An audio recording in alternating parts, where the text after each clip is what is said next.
اور انڈیا چاہتا تھا کہ ہمیں آئسولیٹ کر دے. ہم آئسولیٹ نہیں ہوئے, انڈیا آئسولیٹ ہو گیا ہے. اصل میں انڈیا کو آئسولیٹ کرنے میں کوئی ہماری خارجہ پالیسی کا دخل تو ہے نہیں. وہ آئسولیٹ تو اپنی حرکتوں کی وجہ سے ہوا ہے. نیپال کے ساتھ وہ لڑائی دے رہا ہے, چین کے ساتھ وہ اڑنگا کیا ہوئے ہے, بھوٹان تک کے ساتھ وہ چھیڑ چھاڑ کر رہا ہے, سری لنکا, بنگلہ دیش سب اس سے پریشان ہے. لیکن ان کے حوالے سے انہوں نے یہ کہا کہ ہم نے اپنے دوستوں سے رابطہ کیا. اصل مسئلہ ہمارے دوستوں سے رابطے کی وجہ سے ہی پیدا ہوا. یعنی سعودی عرب ہمارا بہت قریبی ملک تھا, اور اس کے ساتھ جو ہمارے تعلقات کی نوعیت ہے وہ بہت پرانی تاریخی تہذیبی اور یہ کہا جا سکتا ہے کہ اسلامی بھی ہے. لیکن اس کے باوجود بھی یہ جو واقعہ زندگی میں پہلی بار ہوا ہوگا ہماری پاکستان کی تاریخ میں کہ ہمارے ایسے قدیم دوست نے ہمیں اگر کوئی قرض دیا ہوا تھا جو صرف ہمارے اکاؤنٹ پہ پڑا ہوا تھا, $1 ارب انہوں نے واپس مانگ کیے اور ہمیں وہ چین سے لے کر دینا پڑے. اس سلسلے میں جو کچھ بیانات ان کے آئے اور انہوں نے اس کو تشدد بان کیا, اس کے بارے میں بھی کہا جا رہا ہے کہ کوئی اچھی خارجہ پالیسی کی نشانی نہیں. ان کی اپنی وزیر شہری یہ تک کہہ دیا ہے کہ ہمارا عمران خان صاحب تو جو ہے صورتحال کو, کشمیر کے مسئلے کو انہوں نے عالمی سطح پر ایک ایشو بنا دیا ہے, لیکن مقامی سطح پر یہ کہہ سکتے ہیں خارجہ نے یا ہماری وزارت خارجہ نے کوئی کام نہیں کیا اور سفارتخانے ہتھکڑوں پہ چلتے تھے. میں نہیں کہتا کہ کون سی بات ٹھیک کہتے ہیں یا غلط کہتے ہیں, لیکن یہ ضرور ہے کہ ہمیں خارجہ پالیسی میں جو کامیابی ہونی چاہیے تھی, جو بریک چاہیے تھا, اور جس طرح ہمیں ان معاملات میں آگے بڑھنا چاہیے تھا وہ ہم بڑھ. اور یہی ہے کہ ہم روٹین کے بارے میں کشمیر کے مسئلے کو بھی جب سے ہم نے ایلیکس کیا ہے, کشمیر کو اپنے اندر ضم کیا ہے, ہم کوئی خاص بریک کر سکے. اور سلامتی کونسل کے اجلاس ہوئے ہیں لیکن انفارمل اجلاس ہے, اور اس سے کچھ بھی کوئی مشکل ہے کسی چیز کا حاصل ہونا. اصل بات یہ ہے کہ ابھی ہمیں میدان میں خارجہ پالیسی کے میدان میں کوئی اطمینان بخش کارکردگی نہیں ہے اس پر ہم فخر کر سکے. اس کے علاوہ آج شاید وزیر ہمارے فلاح مشیر دانا حفیظ شیخ صاحب نے بھی خطاب کیا ہے. جی بالکل انہوں نے بھی کچھ بالکل انہوں نے کہا کہ تاریخ میں پہلی بار حکومت نے اخراجات میں کمی کی ہے. جی ہاں, انہوں نے بھی کہا, شاید اس کا بھی کلپ آپ کے پاس ہے, وہ بھی آپ سنانا چاہیں گے کہ لوگوں کو پتہ چلے گا کہ شیخ صاحب نے کیا کہا ہے, ان کا بھی سنا دیجیے تاکہ جی. دیکھیں, سب سے پہلے تو جب یہ حکومت آئی تو ایک بحرانی کیفیت تھی.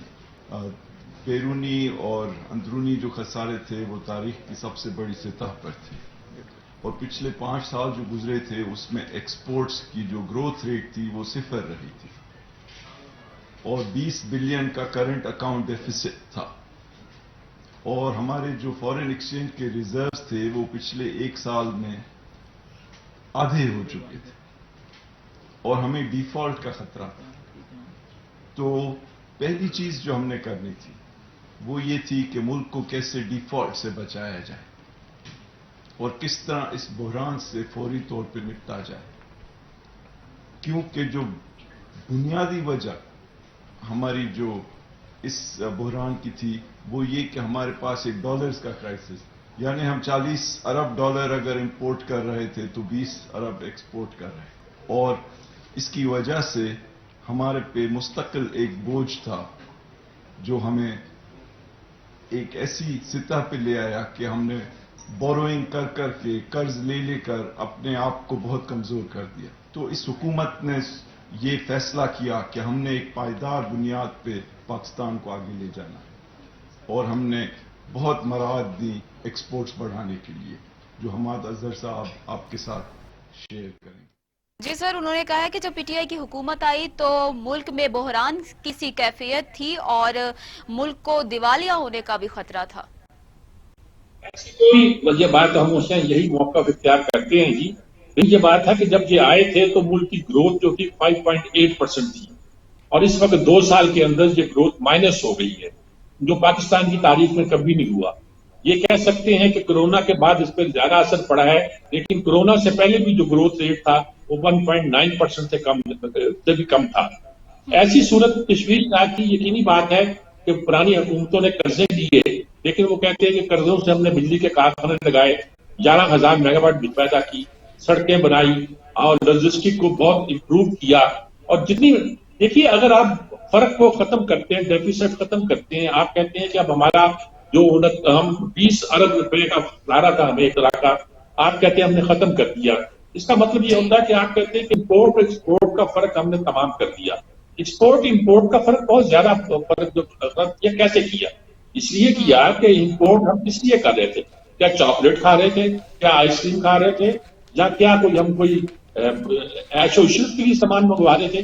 ہم نے جو چیز بھی امپورٹ کی اور جس کا قرضے لیے اس کے نتیجے کے طور پر ہمارے یہاں مشینیں آتی، کارخانے آتے تھے، جن کارخانوں سے بجلی پیدا ہوئی اور را مٹیریل تھا، یہ ساری چیزیں وہ تھی جو صنعتی ترقی کے لیے لازمی تھی. پھر اس حکومت نے آ کے امپورٹ بالکل بند کر دی اور کہا ہم کریں گے نہیں. ایکسپورٹ میں تو کوئی بہت بڑا اضافہ نہیں ہوا. 22 سے 25 ارب کے درمیان یہ فلکٹ کر رہی ہے پچھلے 3-4 سال سے، اور ہماری ایکسپورٹ کا یہی اسٹریٹجی رہی. ایک زمانے میں 10 ارب کراس نہیں کر پاتی تھی، 9 ارب 10 ارب 9 ارب 10 ارب. اب وہی فنامنا چل رہا ہے. اس سال بھی کوئی غیر معمولی نہیں ہے. توقع کرنی چاہیے کہ اب بجلی ہمارے پاس موجود ہے، ہمارے پاس را مٹیریل منگوانے کے لیے پیسے بھی ہونے چاہیے اور ہمیں اور ترقی کی کھولنی چاہیے. ایسی صورت میں نہ صرف ایکسپورٹ بڑھے گی، امپورٹ بل میں اضافہ ہوگا. اضافہ ہونا اچھی بات ہے، کیونکہ یہ جو اگر ہم قرضے لیے ہیں یا اس میں امپورٹ بل میں اضافہ کیا ہے تو صنعتی ترقی کے لیے کیا ہے. تو یہ سارا چیزیں وہ ہیں تو ہمیں انٹرویو کرنا چاہیے، بلانا نہیں چاہیے. ملک کی ترقی کے لیے لازم ہے کہ ہم پیسہ کریں اس چیز میں، پروڈکٹیو چیزوں میں، ایسی چیزوں میں جس کے ذریعے سے پروڈکشن بڑھے. اور ہمارا جو اب گروتھ ریٹ مائنس میں چلا گیا ہے وہ 6-7% بنے گا تو ہم سروائیو کر سکتے ہیں. اور مجھے ڈر ہے کہ انہوں نے پہلے 2023 میں کہا تھا کہ 7% ہوگا، جبکہ پرانی حکومت کی پروجیکشن کے تحت 2020 میں اسی سال ہو جانا چاہیے تھا. اور مجھے لگتا ہے کہ یہ 2023 میں بھی نہیں ہو سکے گا، اور اس کے بعد جا کے ہم اس صورت میں پہنچیں گے جب ہم اپنے لوگوں کو ان کی ضروریات کے مطابق فیڈ کر سکیں اور فائدہ پہنچا سکیں.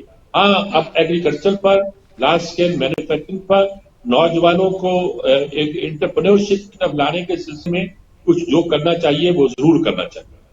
جی بالکل سر، ایک سروے کے مطابق پی ٹی آئی حکومت کی کارکردگی سے 54% جو لوگ ہیں وہ غیر مطمئن ہیں اور 38% لوگ ہیں وہ مطمئن دکھائی دیتے ہیں. آپ کیا کہیں گے؟ اصل میں یہ بہت سے سروے ہوئے ہیں، بہت اتھینٹک لوگ بھی ہیں، کچھ جعلی سروے بھی ہو جاتے ہیں. جعلی سروے کہتا ہے وہ ادارے جو زیادہ پروفیشنل نہیں ہوتے لیکن جن اداروں کے نام سے جو سروے ہیں وہ اتھینٹک ہے. ان کا کہنا یہ ہے کہ جی جو لوگوں سے پوچھا گیا کہ آپ اس حکومت کی کارگزاری سے مطمئن ہے تو 54% جو تھے مطمئن ہیں. انہوں نے کہا کہ ہم مطمئن ہیں. ہم مطمئن نہیں ہیں، اور 38% نے کہا کہ ہم مطمئن ہیں. لیکن دوسری طرف یہ کہا گیا، پوچھا گیا کہ کیا حکومت چلانے کے لیے ہمیں کوئی چینج آف لیڈرشپ چاہیے یا یہی لوگ چلتے رہیں، تو زیادہ لوگوں نے کہا کہ ابھی یہی نہیں چلنے دیا جائے.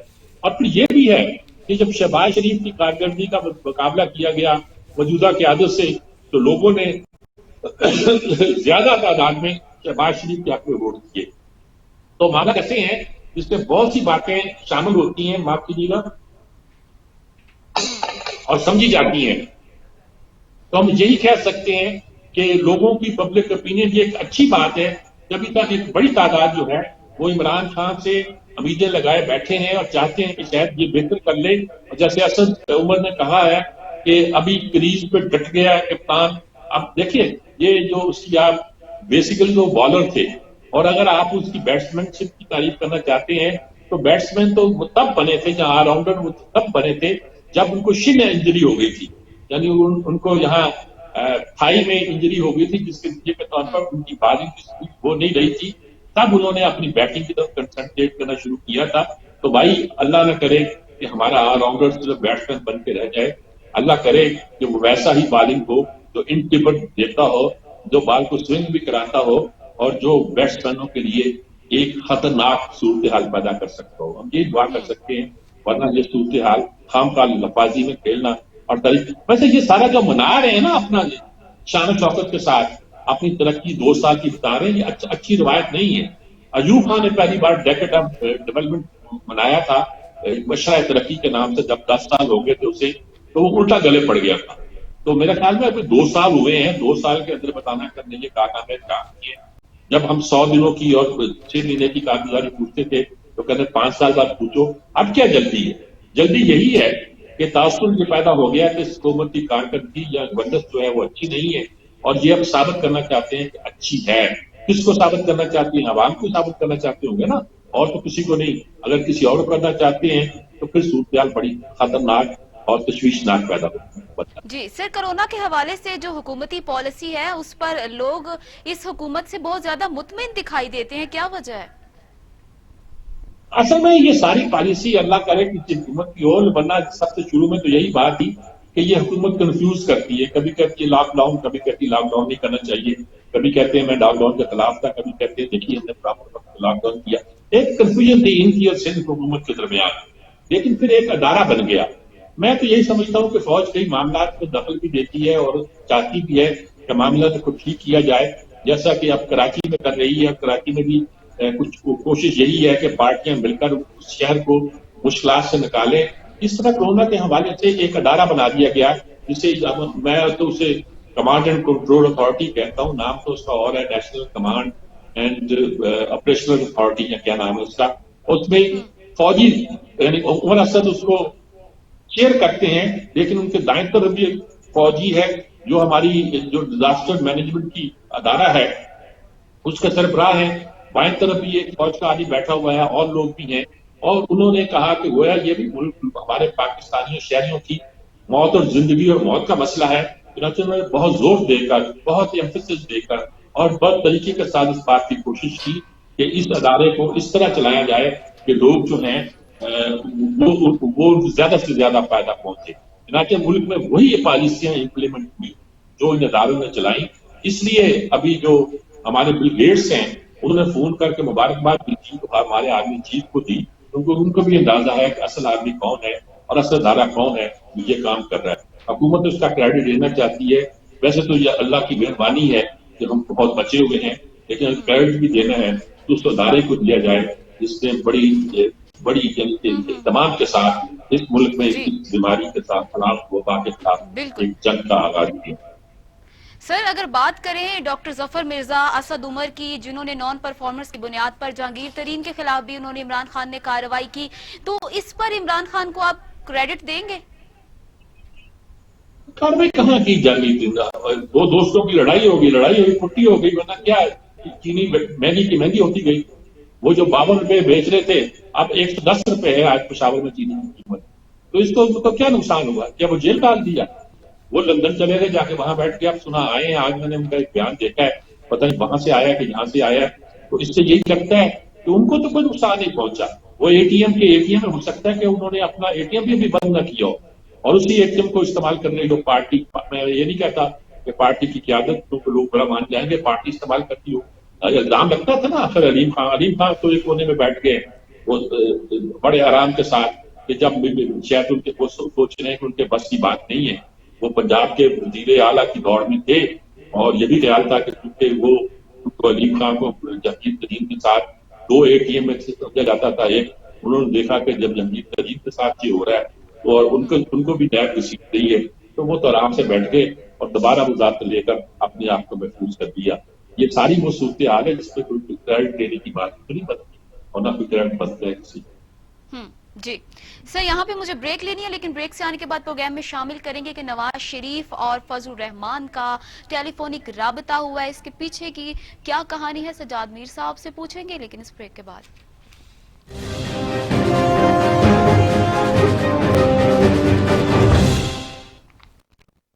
ویلکم بیک ناظرین. سر, نواز شریف اور مولانا فضل الرحمان کا ٹیلی فونک رابطہ ہوا ہے جس میں نواز شریف نے وعدہ کیا ہے کہ آئندہ شکایت پیدا نہیں ہوگی. کس شکایت کی بات کر رہے ہیں وہ؟ اصل میں جو فضل الرحمان صاحب ہیں وہ چاہتے ہیں کہ فوراً ہی ایک کمپین شروع کی جائے, موومنٹ شروع کی جائے حکومت کے خلاف.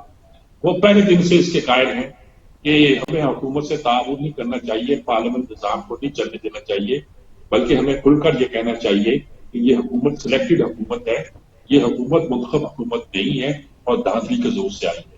اصولی طور پر یہ موقف ہوتا تو درست ہے, لیکن ہم جیسے تیسری دنیا کے ملکوں کے لیے اس میں یہ مشکل پیش آتی ہے کہ جب کوئی مسلط اقتدار آتا ہے تو اس کے پیچھے ایک پوری اسٹیبلشمنٹ ہوتی ہے جو ان کا ساتھ دیتی ہے. اس میں بہت سی قومی اور ملی مسلطیں ہوتی ہیں جو کار فرما ہوتی ہیں. یہ لوگ جو ہے نا, یہ ان کا اپنے انٹرسٹ بھی ہوتے ہیں. مثال کے طور پر پیپلز پارٹی جو ہے اس کے اپنے انٹرسٹ ہیں، ان کے مقدمات بھی ہیں. اس کے علاوہ سندھ کی حکومت ان کے پاس ہے. نواز شریف جو ہیں وہ اپنے آپ کو پارلیمانی سیاست سے باہر نہیں کرنا چاہتے، یہ ان کی اصل طاقت نہیں ہے. فضل الرحمان کی اصل طاقت ان کے مدرسے ہیں، نوجوان ہیں، بچے ہیں، وہ ان کو کہیں بھی جھونک سکتے ہیں، سامنے لا سکتے ہیں. وہ پہلے دن سے کہتے ہیں اس حکومت کو نہ مانو. وہ حکومت میں کیونکہ ان کو ہرایا گیا ہے ان کے فقول، اس لیے وہ تو حکومت کو ہر صورت چلتا کرنا چاہتے ہیں. ایسی صورت میں کچھ انڈرسٹینڈنگ تھوڑی سی پیدا نہیں ہوتی تھی. خود نون لیگ کے اندر یہ مسئلہ پیدا ہو گیا تھا کہ شہباز شریف صاحب کے ساتھ ایک ٹھنڈا مزاج کے ساتھ آگے چلنا چاہتے تھے، اور دوسرا یہ تعصب تھا کہ وہ لوگ جو نواز شریف کے ساتھ ہیں یا مریم نواز کے ساتھ ہیں وہ ذرا ہاکس ہیں اور ان کا رویہ کچھ اسٹیبلشمنٹ کے اینٹی ہے. ایسی صورت میں بہت سے مسائل پیدا ہوئے. جب دھرنا انہوں نے پہلے دیا تو شہباز شریف نے اپنے لوگوں کو ہدایت کی کہ اس میں شامل بھی ہوں، لیکن وہ جو ایک مجمع لے کر اجتماع لے کے چلنا ہے، ویسے بھی ان جماعتوں کا یہ کام ہے نہیں. اور پیپلز پارٹی تو خیر پھر بھی پنجاب وہاں سندھ میں ایک انقلابی سا رول اختیار کر لیتی ہے، لیکن مسلم لیگ نون جو ہے نا وہ اس طرح کے رول کے لیے فٹ نہیں ہوتی. وہ تو ایک موومنٹ چلتی ہے تو اس کی طاقت کچھ زور پر نکلنا چاہتی ہے. ان کو یہ بھی معلوم ہے کہ جب مریم نواز نکلتی ہے تو ایک ہنگامہ ہو جاتا ہے. اچھا وہ خود ایک ایسے مقدمات میں پھنسے ہوئے ہیں اور مقدمات کے ساتھ صحت کے ایسے مسائل میں پھنسے ہوئے ہیں کہ وہ لڑائی لینا نہیں چاہتے. تو ان ساری وجوہ کی بنیاد پر کچھ شکایتیں پیدا ہوتی ہیں فضل الرحمان کو. تو فضل الرحمان صاحب پھر نواز شریف کو شکایت کرتے ہیں. نواز شریف نے کہا نہیں، میں کہتا ہوں بھائی کو اور ان کو بھی سمجھاتا ہوں، پارٹی کو بھی کہتا ہوں، وہ ایسی بات بھی پیدا ہوگی. اب مسئلہ یہ ہے کہ آپ نے اے پی سی کرنی ہے، اے پی سی نے فیصلہ کرنا ہے، وہاں رہبر کمیٹی ہے وہ فیصلہ کرے گی. لیکن فضل الرحمان یہ کہتے ہیں کہ جو میں کرنا چاہتا ہوں وہ آپ بھی کریں، اور یہ کہتے ہیں کہ یہ آپ کر کے یہ سب کروا کے ہمیں تو مروا دیں گے، آپ کا کچھ نہیں جائے گا. تو یہ ساری ایک ٹسل جو ہے، ساری جو ایک آپس میں ایک تصادم کی سی کیفیت ہے وہ جاری ہے. لیکن مولانا فضل الرحمان نے جب فون پہ بات کی ہوگی تو نواز شریف نے یقینی طور پر ان کو یہ کہا ہوگا کہ آئندہ ایسی آپ کو شکایت پیدا ہونے کا موقع نہیں دیں گے. میں اپنے لوگوں کو سمجھاتا ہوں اور ان سے کہتا ہوں کہ مولانا کے ساتھ چلیں اور مولانا کا ساتھ دیں. بالکل سر، آخری موضوع پہ بات کر لیتے ہیں. سر، کشمیر کی سابق وزیر اعلیٰ محبوبہ مفتی نے کہا ہے کہ اب جو حالات ہیں انہیں دیکھ کر لگتا ہے کہ دو قومی نظریہ جو تھا وہ درست تھا. یہ بہت بڑی بات ہے. محبوبہ مفتی ظاہر ہے کہ وہ ان لوگوں کے ساتھ تھی، کانگریس کی وہ ایک طرح کی حکومت تھی اور کام کرتی رہی. کشمیر میں جو لوگوں نے کشمیر کی اسٹیبلشمنٹ میں شامل ہو کر، حکومت میں شامل ہو کر کام کیا، وزیر اعلیٰ رہی، ساری وہ باتیں تھیں جو کہ ان صورت میں پیدا ہوتی تھی. ایسی صورت میں ان کا یہ کہنا اس بات کی علامت ہوتی ہے کہ ہندوستان کی حالت یہ ہو گئی ہے کہ وہاں اب صاف نظر آتا ہے کہ ہندو اور قوم ہے اور مسلمان اور قوم. اس طرح مسلمانوں پر مظالم ہو رہے ہیں، ان پر ظلم کیے جا رہے ہیں، انہیں تنگ کیا جا رہا ہے، انہیں سڑکوں پہ گھسیٹا جا رہا ہے، ان کے خون کی ہولی کھیلی جا رہی ہے. اس سے تو یہی معلوم ہوتا ہے کہ مسلمان اس وقت ایسی صورتحال میں ہے کہ اس بات کو ماننے کے لیے اب گویا یہی کہیں گے کہ یہ کوئی سیکولر ملک نہیں ہے بلکہ ایک ایسا ملک ہے جس میں ہندو الگ ہیں اور مسلمان الگ ہیں. اور یہ بھی اس محبوبہ مفتی نے کہا ہے کہ اب وہ ملک نہیں رہا بی جے پی کا بھارت جس میں اقلیتوں کے لیے کوئی گنجائش ہو. تو یہ ایک بڑا پیغام ہے انٹرنیشنل حکومتوں کے نام کہ کشمیر کی ایک لیڈر جو ساتھ دیتی تھی ہندوستان کا، جو ہندوستان کے نظام کے اندر رہتے کچھ کام کرنا چاہتی تھی، وہ بھی تنگ آ چکی ہے اور وہ بھی اس دو قومی نظریے کی قائل ہو چکی ہے جو مسلمانوں کو الگ قوم بناتا ہے، جس کی بنیاد پر ہم کشمیر کی آزادی اور کشمیر کو پاکستان کے ساتھ ضم کرنے کی بات کرتے ہیں، اسی بنیاد پر ہوتا ہے. صحیح. تو یہ ہمارے لیے بہت بڑا اہم بات ہے. اگر علی گیلانی کہیں تو ایسی بات نظر نہیں آتی، تو ٹھیک ہے وہ تو کہتے ہی ان کا نظریہ یہی ہے، وہ تو پاکستان سے زیادہ پاکستانی ہے، مسلمان ہیں اور ان کا پوائنٹ آف ویو بھی وہی ہے. لیکن وہ مفتی کا یہ کہنا اس بات کی دلیل ہے کہ پاس با مل گئے کعبے کو صنم خانے سے. یہی کہہ سکتا ہوں اس بات. جی سر، کلوزنگ ریمارکس دیجیے. بڑی کلوزنگ ریمارکس یہ ہیں کہ یہ ساری صورتحال پیدا ہوئی ہے. آج تو سارا باتیں جو ہے وہ عمران خان کی حکومت کے 2 سال پورے ہونے پر کہی جا رہی ہیں. اس کو وہ استعمال کر رہے ہیں اپنی پارٹی کی موٹیویشن کے لیے، اس کو اہم کرنے کے لیے. اور اس میں اسد عمر کی نے جو باتیں گنائی ہیں کہ مہنگائی ہمارے لیے ایک مسئلہ تھی، اور آخری بات انہوں نے گنائی ہے کہ ہمارے میڈیا کے ساتھ تعلقات اچھے نہیں تھے.